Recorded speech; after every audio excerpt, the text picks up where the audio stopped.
দার্জিলিংয়ের কমলালেবু, যার কথা ভাবতেই প্রথমেই মনে পড়ে শিটংয়ের নাম। কিন্তু আজকের পর্ব এমন এক জায়গার যা শিটংকেও কোনো অংশে টেক্কা দেয় কমলালেবু ফলনের জন্য।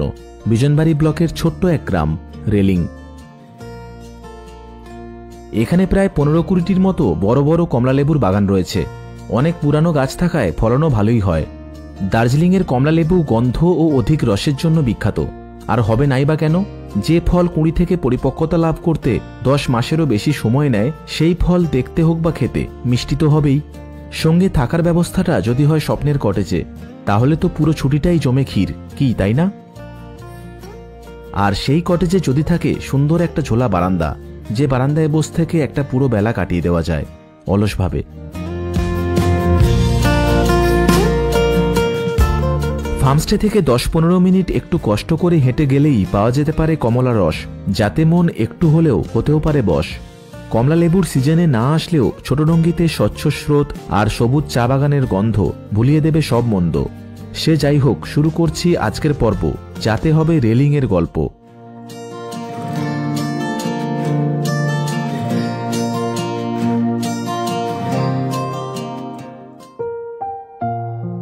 তিনটি ত্রিভুজাকৃতি কটেজ নিয়ে সুন্দর একটা ফার্মস্টেতে আমি উঠেছি, অর্চার্ড ফার্মস্টে। এক টুকরো সমান্তরাল জায়গায় অবস্থিত হওয়ায় চড়াই উতরাই ওঠানামার কোনো ঝামেলা নেই। ফার্মস্টে পর্যন্ত গাড়িও চলে আসে। বছর দেড়েক হলো চালু হয়েছে, ব্যবস্থাপনাও ভালোই দেখলাম।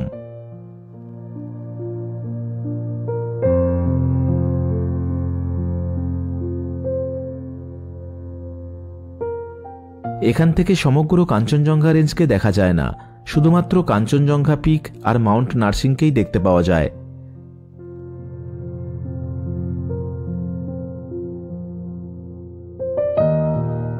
জায়গাটা এতটাই সুন্দর যে পাহাড়ের লোকেরাও উইকেন্ডে এখানে বেড়াতে আসেন।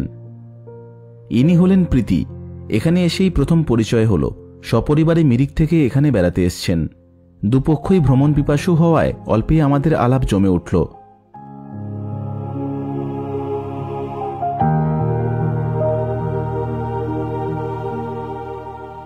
এনজেপি স্টেশন থেকে এখানকার দূরত্ব 105 কিলোমিটার। গাড়িতে আসতে সময় লাগে 4.5 ঘন্টা।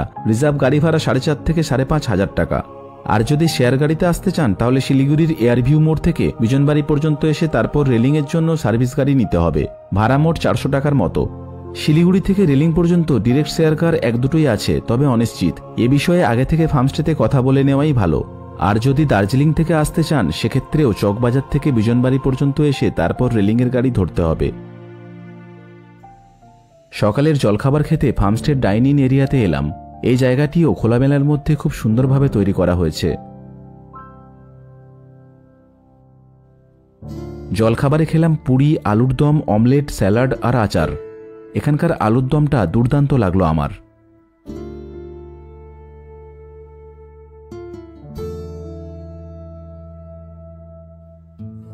এখানকার 3টি কটেজের মধ্যে মাঝের কটেজটা আমার জন্য বরাদ্দ হয়েছে। প্রতিটা কটেজ বাইরে থেকে যতটা সুন্দর, অন্দরমহল তার থেকেও বেশি সুন্দর। নিচের তলায় একটা ডবল বেড আর অ্যাটাচ ওয়াশরুম রয়েছে। ওয়াশরুমে গিজার সহ সব রকম আধুনিক সুবিধাও রয়েছে।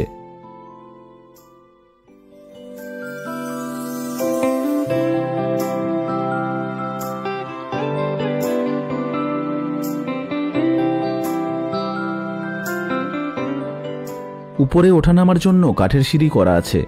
সিঁড়ি বেয়ে উপরে উঠতেই এখানকার ব্যবস্থাপনাও এক নজরেই মন ছুঁয়ে গেল।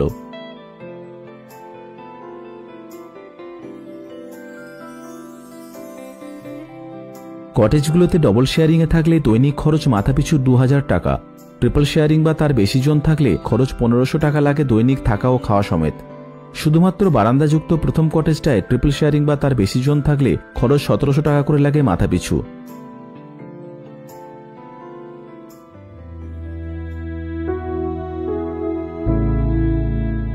রেলিংয়ে সারা বছরই বেড়াতে আসা যায়। কাছাকাছির মধ্যে অনেক অফবিট গ্রাম রয়েছে। তাদের মধ্যে থাপাগাঁও, লাঙ্গুরডাং, লামাগাঁও, ডাঙ্গিয়া, ঝেঁপি, বিজনবাড়ি, মেঘিতার ভালোই জনপ্রিয়। আমি এসেছি ডিসেম্বর মাসে, ঠান্ডাও এখন ভালোই পড়েছে। তবে এখানকার আবহাওয়া সারা বছরই মনোরম। কটেজের পিছনের দিকের পাহাড়টাও রেলিংয়ের মধ্যেই পড়ে। তার উপরের দিকে লামাগাঁও, তারও উপরে শামসু। ফার্মস্টের একপাশে গোটা 10 বাড়িঘর নিয়ে একটা ছোট পাড়া আছে, তবে লোকজনের দেখা তেমন একটা পেলাম না। তারপর আমরা রেলিং নদী বেড়াতে বার হলাম। ফার্মস্টে থেকে 15 মিনিটের পথ। রাস্তার প্রথমের 2 মিনিট একটু চড়াই উতরাই থাকলেও বাকিটা সমতলই প্রায়।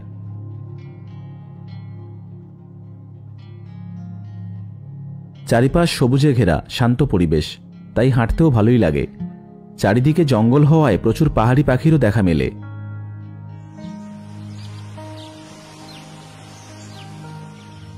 বীরেনজি আগে থেকেই ফার্মস্টেতে কথা বলে রাস্তা জেনে নিয়েছিলেন, তাই ওনাকেই আগে আগে যেতে হচ্ছিল।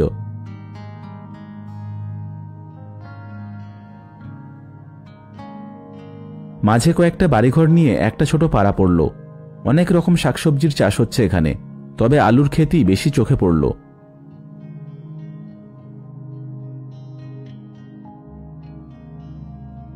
পাড়া শেষ হতে এরকম একটা জায়গা চোখে পড়ল। আগে এখানে এরকম চৌবাচ্চাতে মাছ চাষ করা হতো, এখন পরিত্যক্ত।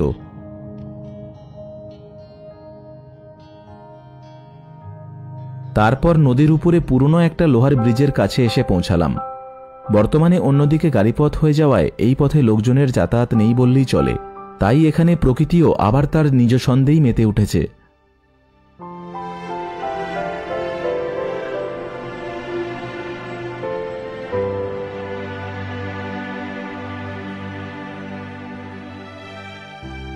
ছোট্ট এই নদীটির নাম রেলিং খোলা। নিচের দিকে বয়ে গিয়ে বিজনবাড়ির কাছে ছোট রঙ্গিত নদীতে মিলিত হয়েছে।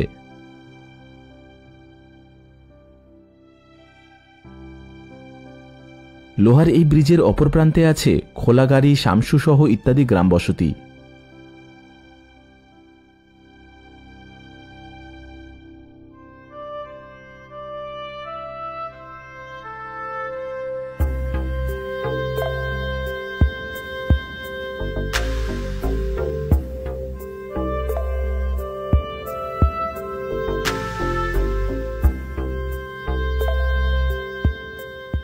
নদীতে ঘণ্টাখানেক সময় কাটিয়ে ফার্মস্টেতে ফিরলাম।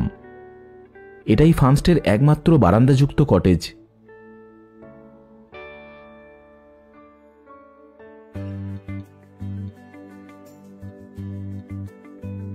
বাকি কটেজগুলোর মতো এখানেও নিচে একটা ডবল বেড আর অ্যাটাচ ওয়াশরুম।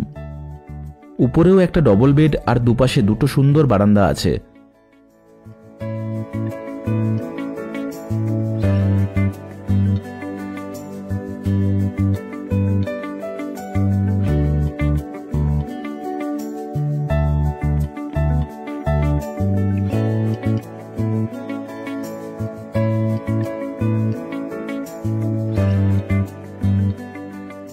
ফার্মস্টের এক ধার ঘেঁষে নতুন একটা কটেজ বানানোর কাজ চলছে, তাই এদিকটা একটু অগোছালোভাবেই পড়ে আছে।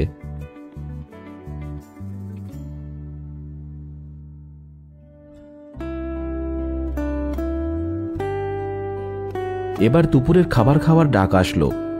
খাবার দাবার খুব যত্নের সাথেই পরিবেশন করে দেওয়া হয়।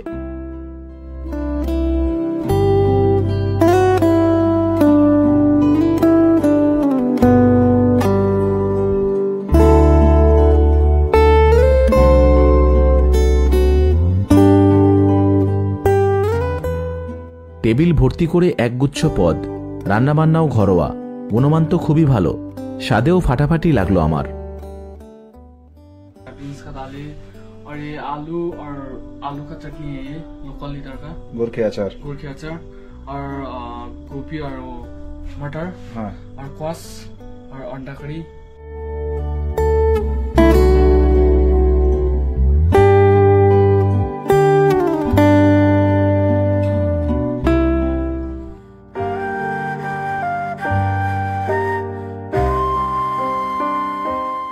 খাবার পর বিকেলে গুম্বাটার বেড়াতে আসলাম। গুম্বা শব্দের অর্থ মনাস্ট্রি আর টার শব্দের অর্থ হল খোলা জায়গা।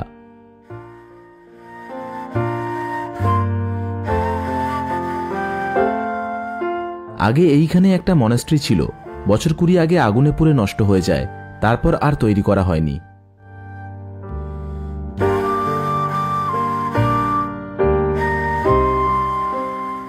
খোলামেলা এই জায়গাটা এতটাই সুন্দর যে গ্রামের অনেকেই এই স্থানে বেড়াতে আসেন। আমি যতবারই এই পথে যাতায়াত করেছি অন্তত একবারের জন্য হলেও এখানে ঘুরে গেছি। কোনো বারেই একটুও বোরিং লাগেনি আমার।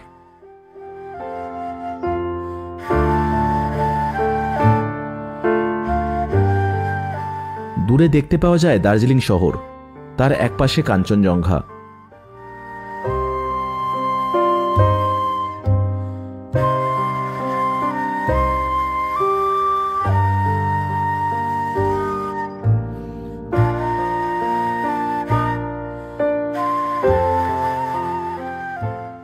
গুম্বাটার ঘুরে ছোট রঙ্গিত নদীতেও বেড়াতে আসতে পারেন। হেঁটেও যাওয়া যায়, আধ ঘন্টা থেকে 40 মিনিটের মতো লাগে, গাড়িতে গেলে 10 মিনিট।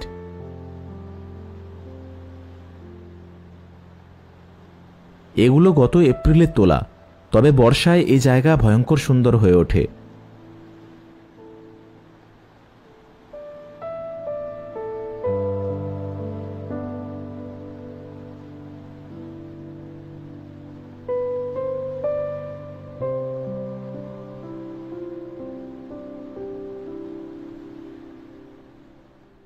নদীর একদম গা ঘেঁষে শুরু হচ্ছে মিমটি গার্ডেন। চা বাগান আর নদীর মেলবন্ধনে জায়গাটা এতটাই সুন্দর যে ফিরতে মন চাইবে না।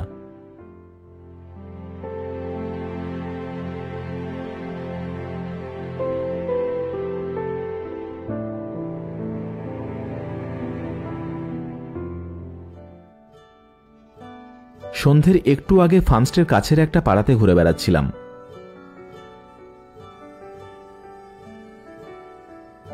মাঝে মধ্যেই রাস্তা অনেকেরই বাড়ির প্রাঙ্গণ দিয়ে চলে গেছে। বেশিরভাগ বাড়ি বিভিন্ন রঙিন ফুলগাছে ভরা। তারপর এখানেও শুরু হলো কমলালেবুর বাগান। বাগানে বেড়াতে যাবার সময় বাড়ির ছোটরাও আমাদের সঙ্গ নিল।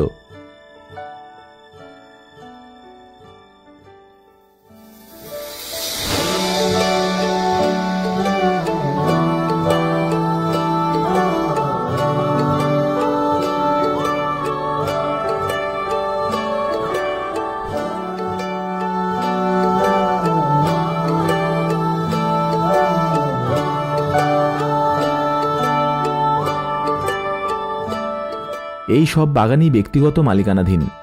বাড়ির এই ক্ষুদে সদস্য কমলালেবু পাড়ার জন্য বকা খেয়েছে, তাই তার মুখ ভার। বিনা অনুমতিতে কারুর বাগানে ঢোকা তো একদমই উচিত না, লেবু পাড়া তো দূরের কথা।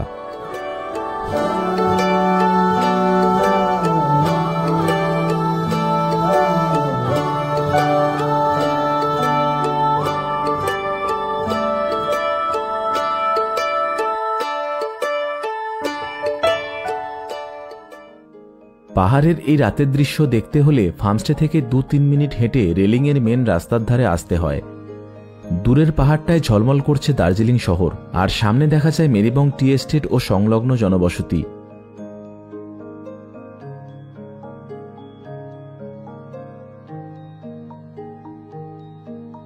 সন্ধ্যায় ফার্মস্টের কটেজগুলোতে যখন আলো জ্বলে তখন এগুলো আরও সুন্দর হয়ে ওঠে।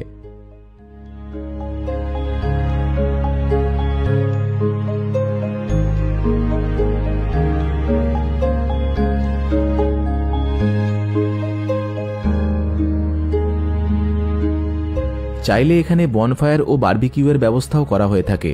বনফায়ারের জন্য 500 টাকা আর বারবিকিউয়ের জন্য 700 টাকা লাগে প্রতি কেজি চিকেনের জন্য।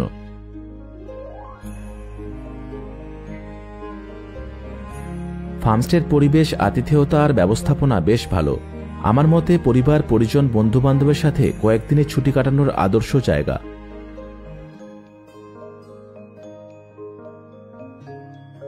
রাতের ডিনারে খেলাম ভাত, ডাল, আলু ভাজা আর চিকেন কষা।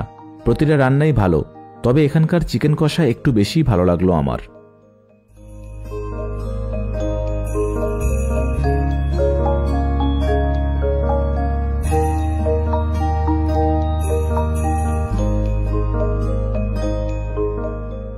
শুভরাত্রি জানিয়ে আজকের পর্ব এখানেই শেষ করছি। আবার দেখা হবে নতুন কোনো সকালে নতুন জায়গার গল্প নিয়ে। ভিডিওটি কেমন লাগলো অবশ্যই কমেন্ট করে জানাবেন। যদি ভালো লাগে তাহলে লাইক, আর চ্যানেলটিতে যদি প্রথমবার আসেন সাবস্ক্রাইব করার অনুরোধ করলাম। সবাই ভালো থাকবেন, সুস্থ থাকবেন। দেখা হচ্ছে পরবর্তী পর্বে। ধন্যবাদ।